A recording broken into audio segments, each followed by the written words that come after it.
नमस्कार दोस्तों, आपको लोगों का स्वागत है फिर से एक नए लेक्चर में। तो चलिए शुरू करते हैं। यहाँ पे आपका फर्स्ट क्वेश्चन है।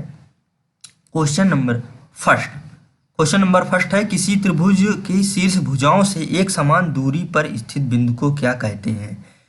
तो जैसे मान लीजिए ये एक त्रिभुज है। मान लीजिए यहाँ पे हम त्रिभुज ड्रा करते हैं ए बी सी हम अगर त्रिभुज ड्रा करते हैं ट्रायंगल, तो उसके शीर्षों से उसके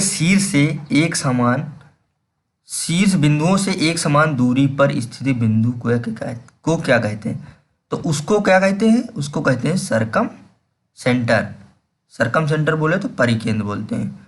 तो उस परिकेंद्र की दूरी क्या होती है, वो परिकेंद्र की दूरी सेम होती है एक पॉइंट से। यहाँ पे थोड़ा ध्यान दीजिएगा। और इसकी यहाँ से डिस्टेंस मान लीजिए पॉइंट ओ है, और यहाँ से इसकी डिस्टेंस ये, और ओ ए ओ बी और ओ सी इक्वल होते हैं। तो उसको हम क्या कहते हैं, उसको हम कहते हैं परिकेंद्र। तो यहाँ से आपका ऑप्शन नंबर सी करेक्ट हो जाएगा। चलिए मूव करेंगे नेक्स्ट क्वेश्चन पे। और नेक्स्ट क्वेश्चन है आपका कि एक त्रिभुज के तीन कोणों के मापों का अनुपात 1:2:3 है। सबसे बड़े कोण का माप क्या होगा, इसका क्या है। तो यहाँ पे देखिए, अगर इसको हम लेट करेंगे x 2x एंड 3x, तो आप लोगों को पता होगा कि sum of angle of interior of triangle equal to 180। तो इसको अगर हम ऐड करते हैं x plus 2x plus 3x, तो ये कितना होगा, ये 180 के इक्वल हो जाएगा। यहाँ से हम x की वैल्यू फाइंड कर लेंगे, और ये x plus 2x plus 3x equal to 180 degree.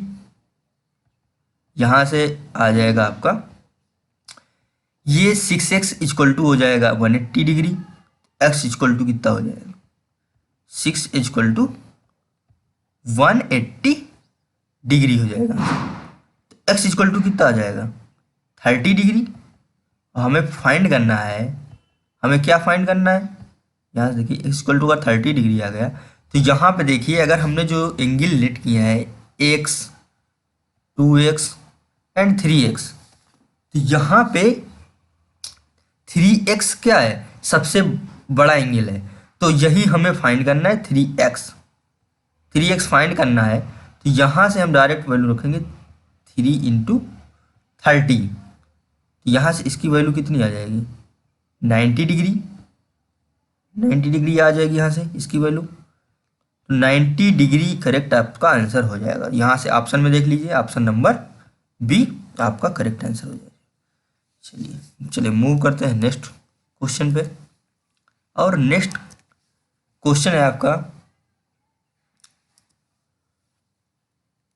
Question है आपका एक समबाहु त्रिभुज की ऊंचाई क्या है जिसकी भुजा 15 सेंटीमीटर है।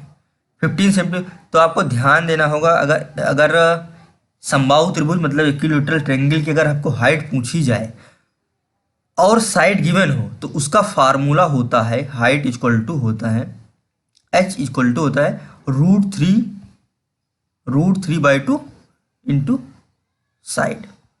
ये आपको फार्मूला ध्यान रखना है। तो यहाँ पे हो जाएगा √3/2 इंटू साइड। वैल्यू पुट करेंगे यहाँ पे, वैल्यू अगर हम यहाँ पर पुट करते हैं √3/2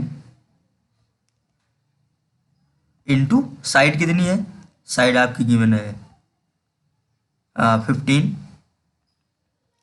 तो यहाँ से हो जाएगा 15 सेंटीमीटर। ओके, तो यही इसको हम और सिंपल वे में लिख सकते हैं 15√3/2। 15√3। ये से सारे क्वेश्चन पूछे जाते हैं जो सिंपल आपके फार्मूले बेस होते हैं। तो यहाँ से आपका ये सेंटीमीटर हो जाएगा। तो यहाँ पे देखिए, आप ऑप्शन में देख लीजिए, ऑप्शन में आपका option number D correct answer हो जाएगा। तो अगर ऐसा क्वेश्चन आता है कि जिसमें हमें इक्विलैटरल एंगल की हाइट फाइंड आउट करना और साइड गिवन हो, तो उसके लिए फार्मूला ये है आपका, ये फार्मूला याद रखिए। डायरेक्ट भी क्वेश्चन आता है ऐसे ही, आपको फार्मूला पता है तो आप क्वेश्चन को इजीली सॉल्व कर सकते हैं। आप चलिए नेक्स्ट क्वेश्चन पे मूव करेंगे। नेक्स्ट क्वेश्चन है आपका, किसी समचतुर्भुज के विकर्ण 4 सेंटीमीटर और 12 सेंटीमीटर है, इसका क्षेत्रफल क्या होगा? इसका क्षेत्रफल क्या होगा? तो अगर ये रोम्बस है, रोम्बस के लिए फार्मूला होता है एरिया का half d1 into d2। d1 और d2 क्या है? डायगोनल है, लेंथ हाफ डायगोनल, तो यहाँ पे आ जाएगा d1 इंटू d2। तो फार्मूला अगर आपको पता है तो ये फार्मूला आप लोग याद रखिए। तो यहाँ से वैल्यू इसकी कितनी आ जाएगी? हाफ d1 एंड d2, तो हाफ इंटू 4 इंटू 12। यहाँ से इसको हम सॉल्व कर लेंगे। अब यहाँ से कैंसिल आउट करेंगे, 2 2 जा 4 हो जाएगा यहाँ पे, यहाँ से हम कैंसिल आउट कर लेंगे, 2 2 जा 4। तो आंसर आपका कितना आ जाएगा? यहाँ से आंसर हो जाएगा 24 सेंटीमीटर स्क्वायर। 24 सॉरी, यहाँ से हो जाएगा आपका 24 सेंटीमीटर स्क्वायर। तो यहाँ से ऑप्शन में देख लीजिए, ऑप्शन नंबर बी आपका करेक्ट आंसर हो जाएगा। यहाँ पे कंफ्यूज मत हुई, ये 24 आपका यहाँ पे लिखा हुआ है, 24 सेंटीमीटर स्क्वायर।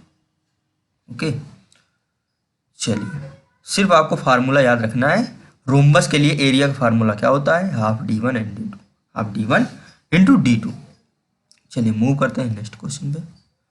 और नेक्स्ट क्वेश्चन है आपका यहाँ पे क्वेश्चन नंबर 5। तो इसमें क्या फाइंड करना है? 8, 14, 16 का चतुर्थ अनुपाती ज्ञात कीजिए। तो इसके लिए हमें क्या करना है? इसके लिए हमें क्या करना है?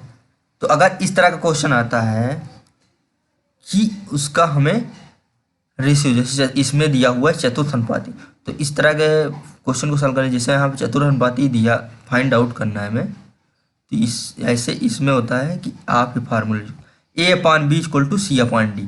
तो इसके लिए आप याद रखिए इसको, AD equal to BC, AD equal to BC। तो यहाँ से हमें D फाइंड करना है। अगर 4 नंबर हैं यहाँ पे ABCD, तो उनका 4th अगर हमें से फाइंड करना है तो यहाँ से D की वैल्यू हमें फाइंड करनी है। और ये यहाँ पे A, B और ये C की वैल्यू हो जाएगी। A की वैल्यू कितनी है? 8 और हमें D फाइंड करना है, D ऐसे पुट कर देंगे। B क्या है? B आपका 14 है। C क्या है आपका? C है आपका 16, तो यहाँ से 16 पुट कर देंगे। D की वैल्यू फाइंड करना है, D इक्वल टू हो जाएगा 14 इंटू 16, यहाँ से हो जाएगा 14 इंटू 16 अपान में कितना हो जाएगा? 8 अपान 8 से कैंसिल आउट कर देंगे, 8 2 जा 16। तो यहाँ से आंसर हो जाएगा आपका 28। तो ऑप्शन में देख लीजिए, ऑप्शन में आपका C करेक्ट आंसर हो जाएगा। चलिए मूव करेंगे नेक्स्ट क्वेश्चन पे। नेक्स्ट क्वेश्चन है आपका, दो संख्याओं का योग उनके अंतर से 3 गुना है। मतलब दो संख्याएं हैं x और y, यहाँ पे लेट करते हैं। x और y क्या है? दो संख्याएं हैं, तो इनका जो सम है x प्लस वाई, इनका सम है वो क्या है?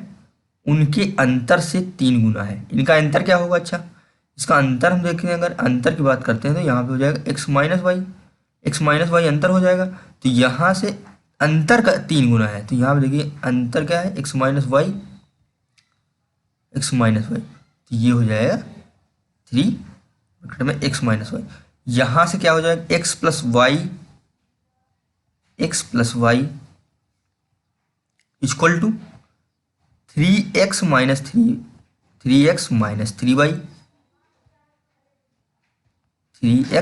3y।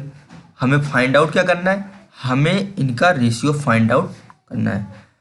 तो यहाँ से देखिए, अगर हम इसको x को इधर ले लें और y को इधर ले लें, तो यहाँ से ये प्लस हो जाएगा तो ये 4y हो जाएगा, और यहाँ से ये आ जाएगा 3x माइनस एक्स, तो यहाँ पे आ जाएगा 2x।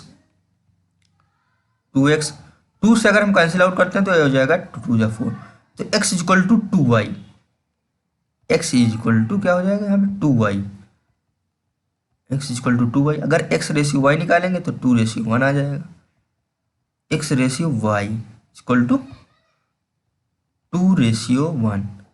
अब 2 रेशियो 1 आंसर मैच कर दीजिए आप ऑप्शन में, तो यहाँ से ऑप्शन आपका दिख रहा है, option number B correct answer हो जाएगा। चलिए नेक्स्ट क्वेश्चन पे मूव करते हैं, और नेक्स्ट क्वेश्चन है आपका कुछ व्यक्ति, क्वेश्चन नंबर 7, कुछ व्यक्ति किसी काम को 15 डेज में करते हैं। यदि 15 व्यक्ति अधिक होते तो काम में 3 दिन कम लगते। तो शुरू में कितने व्यक्ति थे? तब यहाँ पे देखिए क्वेश्चन क्या है, कुछ व्यक्ति, मान लीजिए एक्स व्यक्ति हैं किसी काम को 15 डेज में करते हैं। तो आपको फार्मूला पता होगा M1D1 इक्वल टू M2D2। तो यहाँ पे x व्यक्ति हैं और 15 दिन में करते हैं, 15 डेज में करते हैं। यदि 15 व्यक्ति अधिक होते, तो पहले माना था x, अगर 15 अधिक हो जाएंगे तो क्या हो जाएगा, इसमें ऐड हो जाएगा। चलिए इसमें ऐड कर देते हैं 15। 15 अगर अधिक होते तो यहाँ पे क्या होता कि इसमें 3 दिन कम लगते। पहले कितने लगते थे? 15 दिन। अब 3 दिन कम लगेंगे तो अब कितना लगेगा? 12 दिन लगेंगे। यहाँ से 12 हो जाएगा। 15x इधर हो जाएगा, 15x इक्वल टू हो जाएगा 12x, और यहाँ से हो जाएगा 12x, और यहाँ पे प्लस 12 इंटू 15, 12 इंटू 15 हो जाएगा।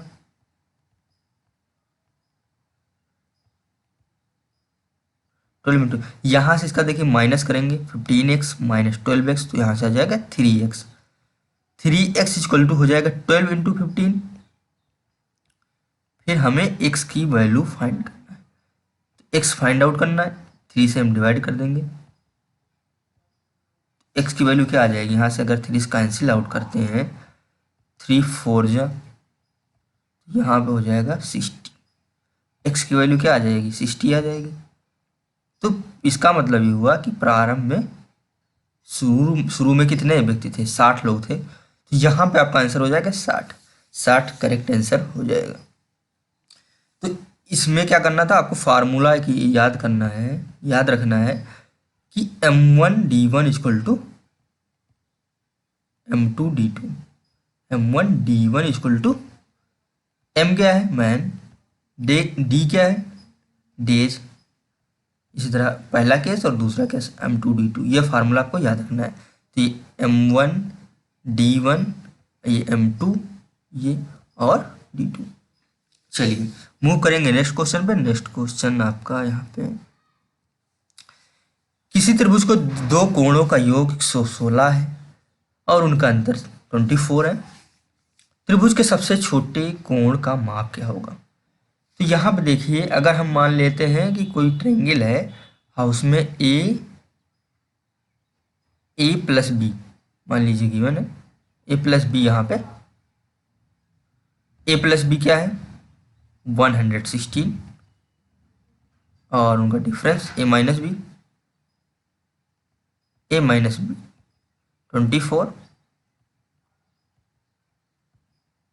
Minus B 24। अब यहाँ से अगर हम a और b की वैल्यू निकालें, अगर a और b की वैल्यू निकालें तो यहाँ तो इनको सिर्फ ऐड कर देते हैं। 2a इक्वल टू क्या हो जाएगा? 2a इक्वल टू क्या हो जाएगा? 116 प्लस 24। तो यहाँ से कितना हो जाएगा? यहाँ से हो जाएगा 140।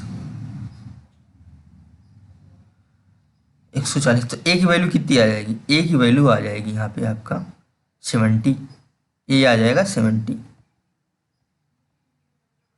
यहाँ से माइनस कर लेंगे। अगर हम 70 से 24 को माइनस करते हैं, 24 माइनस करेंगे तो यहाँ से ये आ जाएगी बी की वैल्यू, बी आ जाएगा ए इक्वल टू अगर 70 है, बी क्या हो जाएगा, यहाँ पे आ जाएगा 6 और 46। अब हमें क्या फाइंड आउट करना है, हमें फाइंड आउट करना है सी भी फाइंड आउट कर लेते हैं। तो देखो जैसे आपको पता होता है कि sum angle A plus B plus C कितना होता है, 180 डिग्री होता है। A plus B plus C 180 degree होता है।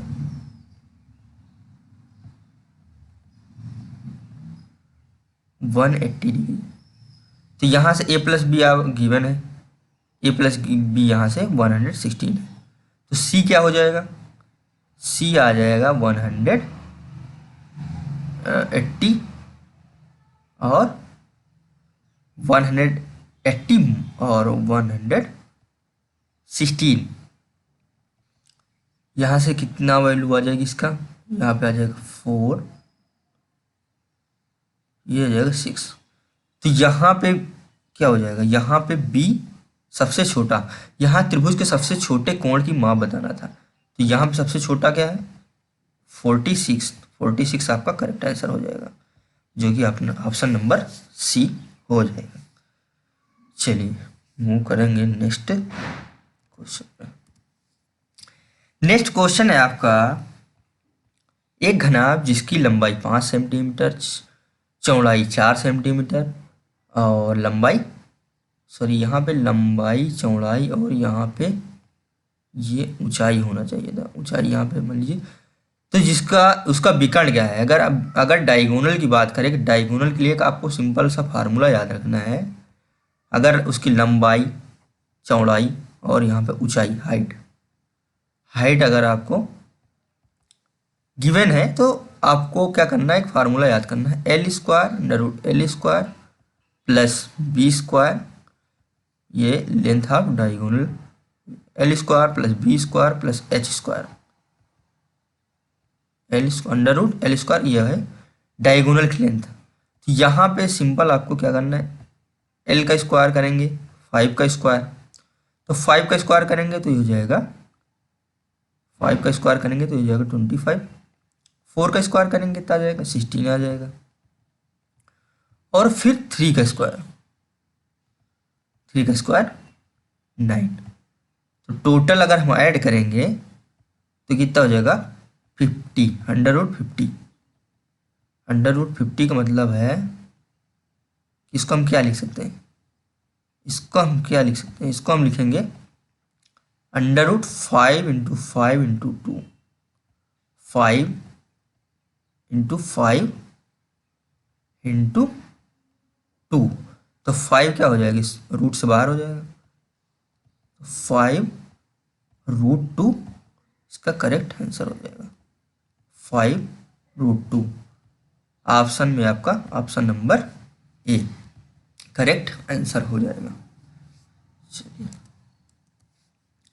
नेक्स्ट क्वेश्चन है आपका क्वेश्चन नंबर 10, 4000 रुपये की राशि किस दर पर उधार दी जाए ताकि वह 2 वर्षों में 5290 रुपये हो जाए। तो यहाँ पे देखिए किस रेट हमें बताना है, रेट फाइंड आउट करना है। तो मान लीजिए कोई राशि 4000 रुपये है, 4000 अगर यहाँ पे दी गई है और किस रेट पे दी जाए कि ये कितनी हो जाए 5290। तो आप हमें बता सकते हैं कि यहाँ पे रेट कितना मिल रहा है, बताइए रेट यहाँ पे कितना मिलेगा। अगर इसका हम डिफरेंस लेते हैं तो यहाँ पे आ जाएगा ब्याज कितना मिला, यहाँ पे ब्याज मिलेगा आपको 1290 रुपये का। ये कितने सालों में, ये 2 सालों में मिलेगा, 2 सालों का ब्याज, 2 सालों का ब्याज हो जाएगा, 2 सालों का ब्याज हो जाएगा 1290। 1 साल का कितना होगा, 1 साल का कितना होगा, 1 साल का हमें ब्याज कितना होगा, एक साल का, एक साल का हो जाएगा, यहाँ पे 2 से हम डिवाइड करेंगे, 2 4 जा और 2 5 जा। अब हमें ब्याज क्या होती है, ब्याज क्या होती है कि 100 रुपये पे एक साल के हम निकालते हैं, 100 रुपये एक साल में मिलने वाले ब्याज। तो यहाँ पे अगर हम करते हैं तो ये आपका ब्याज हो गई। अब हमें क्या करना है, 4000 राशि थी, एक साल का ब्याज ये है, प्रिंसिपल क्या है 4000, तो रेट यहाँ पे आ जाएगी ब्याज और नीचे प्रिंसिपल इंटू 100, तो ये हो जाएगा रेट, रेट आ जाएगी आपकी। और तो यहाँ पे हो जाएगा 100, 100 डबल जीरो से डबल जीरो कैंसिल आउट हो जाएंगे। 4 से अगर कैंसिल आउट करते हैं तो 4 से कैंसिल आउट करेंगे तो 4 1 जा 4, यहाँ पे बचेगा 2, यहाँ जाएगा 6 और यहाँ पे 4 1 जा 4.25 आ जाएगा। अब यहाँ पे ध्यान दीजिए नीचे एक जीरो बच गया था, तो ये अभी क्या आया है 161.25, 161.25 अपॉन 10। अब अगर 10 है तो ये एक डेसिमल और खिसक जाएगी इधर लेफ्ट में, तो यहाँ पे आ जाएगा आपका 16 रेट क्या हो जाएगा 16.125%, 125%। तो ऑप्शन में आप यहाँ पे देखिए option number C, option number C आपका, ऑप्शन नंबर ये सी आपका करेक्ट आंसर हो जाएगा। ओके, चलिए मूव करेंगे नेक्स्ट क्वेश्चन पे। नेक्स्ट क्वेश्चन है आपका, कोई राशि 3 वर्ष में 4 गुनी हो जाती है, तो बताओ 6 वर्ष में कितनी गुनी हो जाएगी। कंपाउंड इंटरेस्ट का क्वेश्चन है, इस तरह क्वेश्चन बहुत सारे पूछे जाते हैं एग्जाम में। तो ये हम मान लीजिए 3 साल में यहाँ पे कोई राशि क्या होगा, यहाँ पे एक मान लीजिए कितनी 4 गुनी हो गई, तो यहाँ पे 3 साल लगे इसको 4 गुना होने में। अगर यहाँ पे 4 गुना होने में, 4 गुना होने में इसको 3 साल लगते हैं, तो बताओ 6 वर्ष में कितनी गुना हो जाएगी।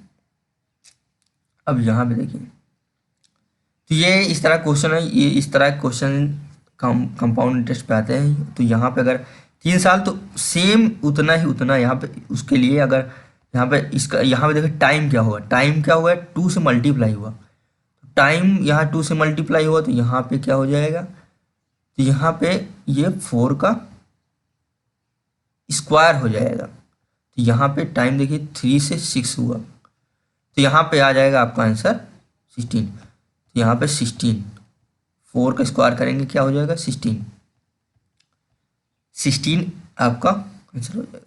तो इसका मतलब हुआ 6 वर्ष में 16 टाइम्स हो जाएगा। तो आपका option number C correct answer हो जाएगा। अब एक का और फार्मूला होता है, जो अगर इस तरह समझ में नहीं आ रहा तो एक फार्मूला होता है, एक पहला केस लेते हैं N2 N1 N1 T1 N2 T2। तो N2 इक्वल टू क्या फार्मूला होता है, N2 इक्वल टू N1 का होल पावर, कंपाउंड इंटरेस्ट के केस में ऐसा फार्मूला होता है, N2 इक्वल टू N1 का होल पावर T2/T1। तो T2/T1 करेंगे, T2/T1। तो यहाँ पे क्या है N2 आपका फाइंड करना है, फाइंड आउट करना है N2 कितने गुना हो जाएगा। तो N क्या है 4 गुना, 4 गुना हो जाता है, 4 गुना हो जाता है। और T2 यहाँ पे कितना है, T2 यहाँ पे 6, T1 कितना है, T1 यहाँ पे आपका 3। तो यहाँ से कैंसिल आउट करेंगे तो 3 2 6 हो जाएगा, 4 का स्क्वायर, तब भी N2 आपका ये आएगा, आ गया 4 का स्क्वायर, 4 का स्क्वायर करेंगे तो यहाँ पे हो जाएगा 16। तो आप ये भी मेथड यूज़ कर सकते हैं, वो भी मेथड, ये भी मेथड यूज़ कर सकते हैं। N2 की वैल्यू क्या आ जाएगी, तो इसका मतलब हुआ कि उसको वो 6 सालों में 16 टाइम्स हो जाएगा। चलिए मूव करेंगे नेक्स्ट क्वेश्चन पे। नेक्स्ट क्वेश्चन है आपका, कोई राशि कितने वर्षों में 4 गुनी हो जाएगी यदि 18 वर्षों में 64 गुनी हो जाती है। तो यहाँ पे हमें फाइंड आउट करना है, मान लीजिए इसे कितने वर्षों में 4 गुना होना है, इसको 4 गुना होना है।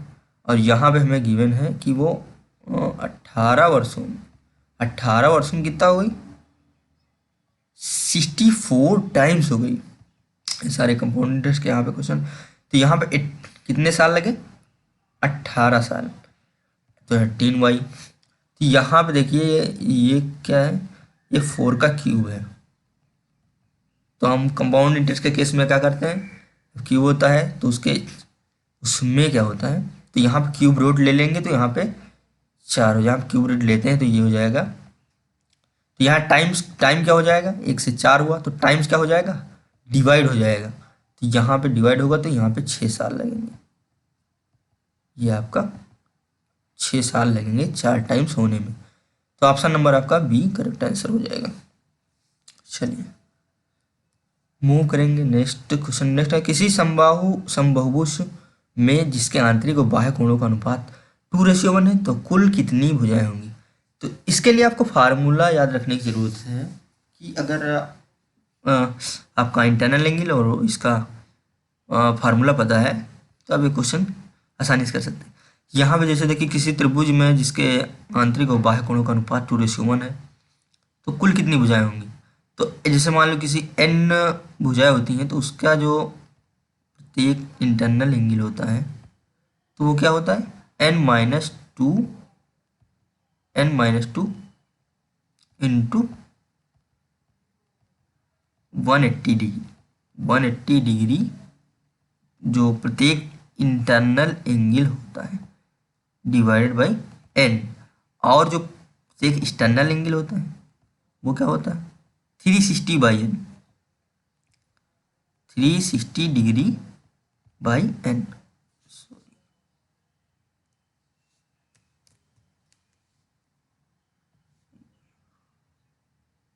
यहाँ पे एक बार देख लीजिए,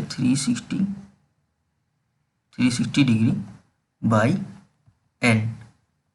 और ये रेशियो यहाँ पे आपको दिया हुआ है, रेशियो यहाँ पे आपको दिया हुआ है। यहाँ पे रेशियो क्या है, रेशियो दिया है 2:1, ये 2:1 दिया हुआ है। तो यहाँ से देखिए n कैंसिल आउट हो जाएगा,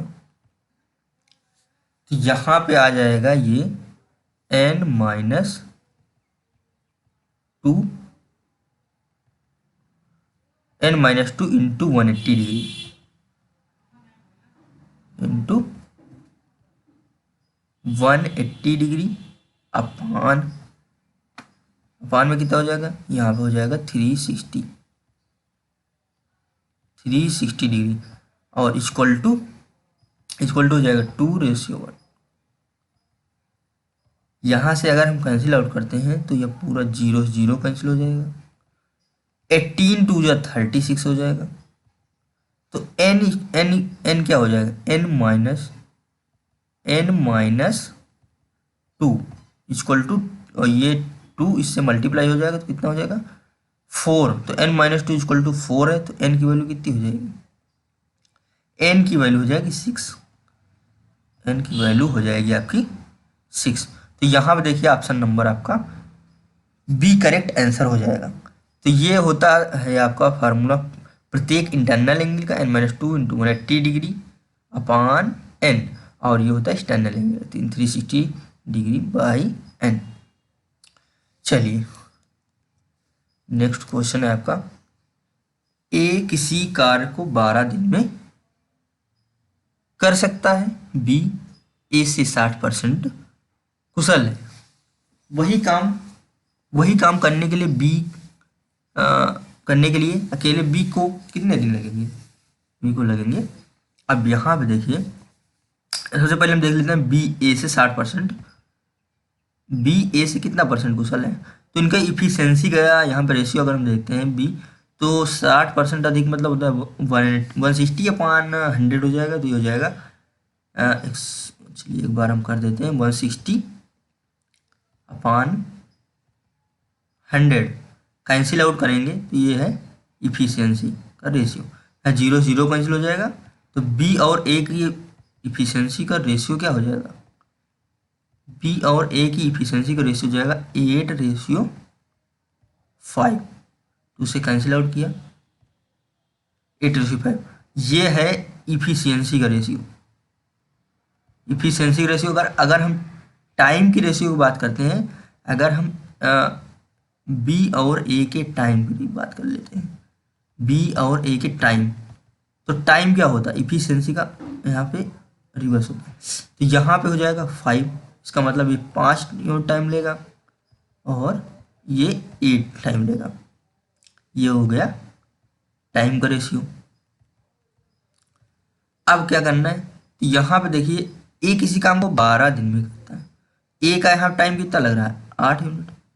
8 यूनिट की अगर वैल्यू है 12, तो हमें क्या करना है, बी को बताना है। तो यहाँ बी कितना लेगा 5, 1 यूनिट की यहाँ पे वैल्यू कितनी आ जाएगी 12/8। हमें निकालना कितने की है, हमें निकालना है 5 यूनिट। तो 5 यूनिट निकालते हैं अगर, तो यहाँ पे 12 बचे 60, 60/8 हो जाएगा। 60/8 4 से अगर हम कैंसिल आउट करें तो 15/2 आंसर हो जाएगा। 15/2 ये आपका क्या हो जाएगा, करेक्ट आंसर हो जाएगा। ऑप्शन में देख लेते हैं, ऑप्शन में आपका option number B correct answer हो जाएगा। चलिए आप फार्मूला आपको ध्यान रखना है, वर्क इक्वल टू क्या होता है टाइम इनटू इफिशियंसी। तो वहाँ से ये अगर इफिशियंसी का रिवर्स होता है टाइम, तो हमने इसका रेशियो निकाल लिया और इससे बी की वैल्यू निकाल ली। चलिए नेक्स्ट है, किसी धनराशि पर 2 वर्ष के लिए 6% वार्षिक चक्रवृद्धि ब्याज और साधारण ब्याज का अंतर, ये काफ़ी बढ़िया क्वेश्चन है और ये जनरल एग्जाम में आता ही है। तो वह राशि कितनी है, अगर इस तरह का अंतर दिया हो 2 सालों का, तो उसके लिए फार्मूला है अंतर इक्वल टू अंतर, यहाँ पे हम लिख लेते हैं अंतर इक्वल टू क्या होता है पी प्रिंसिपल, 2 सालों का एसआई और सीआई का डिफरेंस दिया होता है PR/100 का होल स्क्वायर, ये दिया होता है, ये फार्मूला ही है का होल स्क्वायर। तो यहाँ पे या फिर आप ये फार्मूला याद मत रखिए, इसके लिए अब अगर 6% के हम रेट्स निकालते हैं, 6% इससे भी निकाल सकते हैं, लेकिन ये थोड़ा यहाँ पे कैलकुलेट, यहाँ पे देखिए जैसे अगर यहाँ पे 6% के हिसाब से अगर हम कंपाउंड इंटरेस्ट की बात करेंगे, वो कितना होगा, कंपाउंड इंटरेस्ट हो जाएगा 6, कंपाउंड इंटरेस्ट हो जाएगा 6 प्लस 6 प्लस यहाँ पे हो जाएगा 6 इंटू 6, 6 इंटू 6/100, और ये कितना हो जाएगा, हो जाएगा 12.36। तो यहाँ से कंपाउंड इंटरेस्ट क्या हो जाएगा 12.36। तो कंपाउंड इंटरेस्ट क्या हो जाएगा 12 और अगर सिंपल इंटरेस्ट बात करते हैं तो सिंपल इंटरेस्ट अगर 1 साल का 6% है तो 2 साल का कितना हो जाएगा 12%। तो यहाँ पे 12% माइनस कर लेते हैं, तो अंतर यहाँ से कितना आ जाएगा, यहाँ से माइनस करेंगे अगर तो 0.36 का अंतर आ जाएगा। और इसी की वैल्यू यहाँ पे दी है 0.36% का अंतर आ जाएगा। और इसी की वैल्यू यहाँ पे क्वेश्चन में क्या दिया हुआ है, क्वेश्चन में 27 दी है, क्वेश्चन में 27 दी है। यहाँ से अगर हमें राशि बताना 100% निकालेंगे, तो यहाँ से अगर हम पॉइंट हटाएंगे तो 0 इधर चिपक जाएंगे, तो यहाँ पे 36% क्या हो जाएगा 36% हो जाएगा 27 और यहाँ पे 00। अब यहाँ से 1% निकालते हैं, 1% तो 27 00 अपान 36 अगर 9 से हम इसको कैंसिल आउट करें, 9 3 जा और 9 4 जा। चलिए यहाँ पे हम इसको लिख देते हैं। तो 1% कितना आ जाएगा, 1% आ जाएगा आपका, 1% आ जाएगा 300 अपान यहाँ पे हो जाएगा 4। हमें फाइंड आउट करना है, 100%, 100% फाइंड आउट करना है, राशि में बताना है। तो राशि 100% सेट किया है। तो यहाँ पे आ जाएगा 300 और इंटू 100/4 करेंगे तो कितना हो जाएगा 25। तो यहाँ पे हो जाएगा 25। तो 100% की वैल्यू क्या आ जाएगी 7500, 100% आएगा 7500। ऑप्शन नंबर यहाँ पे आपका ये करेक्ट आंसर हो जाएगा। तो यहाँ पे आपका राशि हो जाएगी 7500। अब चलिए मूव करते हैं नेक्स्ट क्वेश्चन पर। नेक्स्ट क्वेश्चन आपका यहाँ पे 35,000 रुपये 2 वर्ष में चक्रवृद्धि ब्याज से कितने हो जाएंगे यदि उत्तरोत्तर में सजीव मतलब टाइम्स है। तो उसका फर्स्ट ईयर में 4% और 5% है, फर्स्ट ईयर सेकेंड ईयर। तो यहाँ पे देखिए, यहाँ पे अगर हम निकालते हैं हमें चक्रवृद्धि ब्याज कितना हो जाएगा, 2 वर्ष में चक्रवृद्धि ब्याज से कितने हो जाएंगे। तो हमें यहाँ पे अमाउंट बताना है, अमाउंट फाइंड आउट करना है। अगर हम इसका रेट कंपाउंड इंटरेस्ट निकाल लेते हैं, उसको इसमें हम ऐड कर सकते हैं, वैसे भी कर सकते हैं। यहाँ पे देख लीजिए, अगर सिंपल तरीके से करें तो यहाँ पे अगर इसका इफेक्टिव निकालते हैं 4% और ये 5% है। तो यहाँ पे इसका फार्मूला क्या है, यहाँ पे देखिए फार्मूला क्या होगा, 4 + 5 प्लस 4 × 5 अपान 100। तो ये क्या हो जाएगा, ये इफेक्टिव रेट निकल आएगी 2 सालों की, ये इफेक्टिव रेट निकल आएगी। तो यहाँ पे देखिए 5 + 4 9, यहाँ पे 5 4 जा 20 प्लस यहाँ पे हो जाएगा 20/100, 20/100 0 0 कैंसिल आउट कर हो जाएगा, 2 5 जा 2 5 जा हो जाएगा %। ये आपका हो जाएगा 9 प्लस 0 पॉइंट लगाएंगे 2 9.2 ये इफेक्टिव आ जाएगा। यहाँ से आ गया आपका 9.2 आपका इफेक्टिव रेट आ गई। अगर हम अब रेट निकाल लेते हैं यहाँ पे, तो 35,000 मल्टीप्लाई कर देंगे 9.2 9.2%,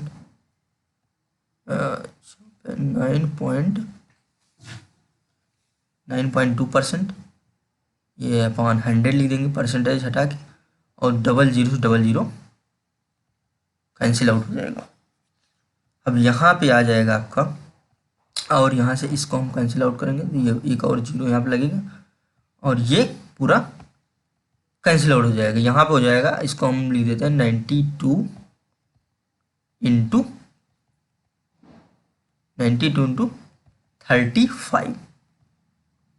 35 इसको मल्टीप्लाई करेंगे। तो अगर हम मल्टीप्लाई करते हैं इसको, तो यहाँ पे हो जाएगा, चलिए मल्टीप्लाई कर लेते हैं पूरा। 5 से करेंगे तो यहाँ पे हो जाएगा 5 2 जा 10, और तो यहाँ पे हो जाएगा 460, और इंटू यहाँ पे 3 2 6, और हो जाएगा 27। तो यहाँ से मल्टीप्लाई करने पर क्या आ जाएगा, यहाँ पे आ जाएगा 0 2, ये भी 2 आ जाएगा। तो यहाँ पे आ गया, यहाँ पे इंटरेस्ट क्या आ गया, 3220। तो यहाँ पे 35,000 में हमें कितना ऐड करना है, 35,000 में हमें 3,220 ऐड करना है, 3,220। अगर हम 35,000 में 3,220 ऐड करेंगे तो 35 3 38 220। तो यहाँ से आपका option number A correct answer हो जाएगा। ऑप्शन नंबर ए यहाँ से आपका आंसर हो जाएगा।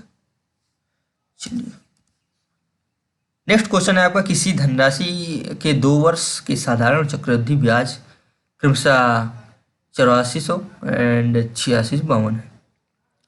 तो यहाँ पे देखिए, अगर हम सिंपल इंटरेस्ट यहाँ पे दिया हुआ साधारण ब्याज चक्रवृद्धि, तो यहाँ पे जैसे हम ट्री बनाते हैं, जैसे फर्स्ट ईयर, यहाँ पे सेकेंड ईयर, तो आप लोगों को पता ही है कि जो सिंपल इंटरेस्ट होता है वो हर साल सेम होता है, एवरी ईयर सेम होता है। तो यहाँ पे अगर 2 सालों का 84, तो 1 साल का कितना हो जाएगा, 1 साल का 4200 हो जाएगा। और ये हर साल सेम होता है, 4200। अब क्या होता है कि यहाँ पे ये कंपाउंड इंटरेस्ट क्या होता है, अब यहाँ से देखिए 8400, तो यहाँ पे डिफरेंस क्या आ गया, 252। तो ये एक्स्ट्रा मिलेगा 252। और ये कितने पे, किस पे मिला है, इस पे मिला है। 252 किस पे मिला है, इस पे मिला है। तो इसका मतलब है यहाँ पे इसका R% है। तो यहाँ पे हमें रेट कितना है, यहाँ पे कितनी रेट हो जाएगी, 252/4200 इंटू 100। यहाँ से 00 से 00 कैंसिल आउट कर लेंगे, 7 से इसको कैंसिल आउट करेंगे, तो यहाँ पर हो जाएगा 7 3 जा और 6 अपान, यहाँ हो जाएगा 6 से कैंसिल आउट करेंगे, 6 आ जाएगा। तो यहाँ से आपका 6% आंसर हो जाएगा, 6% इसका आंसर हो जाएगा। जैसे हम लोग ट्री मेथड से सॉल्व करते हैं क्वेश्चन, तो यहाँ पे ये जो आता है आपका एक्स्ट्रा जो है इंटरेस्ट आता है, वो किस पे, इस पे मिलता है। तो इसका R% अगर ये है तो R की वैल्यू निकाल लेते हैं। तो यहाँ पे क्या हो जाएगा, option number B correct answer हो जाएगा। चलिए मूव करेंगे नेक्स्ट क्वेश्चन। नेक्स्ट क्वेश्चन है, कोई राशि 4 वर्ष में 3 गुनी हो जाती है, तो बताओ वो कितने वर्ष में सेम की 9 गुनी हो जाती है। सिंपल क्वेश्चन है। यहाँ पे देखिए कोई राशि यहाँ पे 3 गुनी हो गई है 4 साल में, यहाँ मतलब 4 साल 4 ईयर का टाइम लगा है, वो 3 गुनी हुई है। अब हमें 9 गुना करना है, तो यहाँ पे सिर्फ आप ध्यान से देखिए, तो यहाँ पे क्या करना है, स्क्वायर होना है इसका। जब स्क्वायर होता है तो यहाँ पे अगर स्क्वायर हो गया तो यहाँ पे टाइम क्या हो जाएगा, डबल हो जाएगा। डबल हो गया टाइम, 8 ईयर, 4 2 जा 8, 9 टाइम्स होने में उसको कितना टाइम लगेगा, 8 ईयर, 8 सालों का टाइम। तो यहाँ पे ऑप्शन नंबर आपका डी करेक्ट आंसर हो जाएगा। उम्मीद करता हूँ आप लोग समझ में आया होगा सोल्यूशन आपका। चलिए मूव करेंगे नेक्स्ट क्वेश्चन पे। नेक्स्ट क्वेश्चन है आपका, यदि ए तथा बी मिलकर किसी कार्य को 12 दिन, बी तथा सी मिलकर 15 दिन, सी तथा ए मिलकर 20 दिन में पूरा करते हैं, तो अकेला बी उस कार्य को कितने समय में पूरा करेगा। अब यहाँ पे कुछ आपको work and time and work का आपको कुछ बेसिक आना चाहिए। जैसे हम एलसीएम मेथड से अगर हम सॉल्व करेंगे, ए प्लस बी और यहाँ पे क्या है, बी प्लस सी, ए प्लस बी और बी प्लस सी और सी प्लस ए।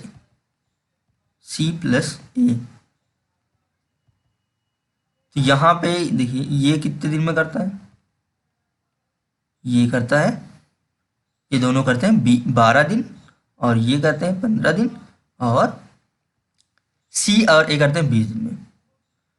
यहाँ पे इनका हम एलसीएम लेंगे तो यहाँ पे हो जाएगा 60, ये करता है 12, ये दोनों करते हैं 12 दिन में, और बी और सी करते हैं 15 दिन में, सी और ए 20 दिन में करते हैं।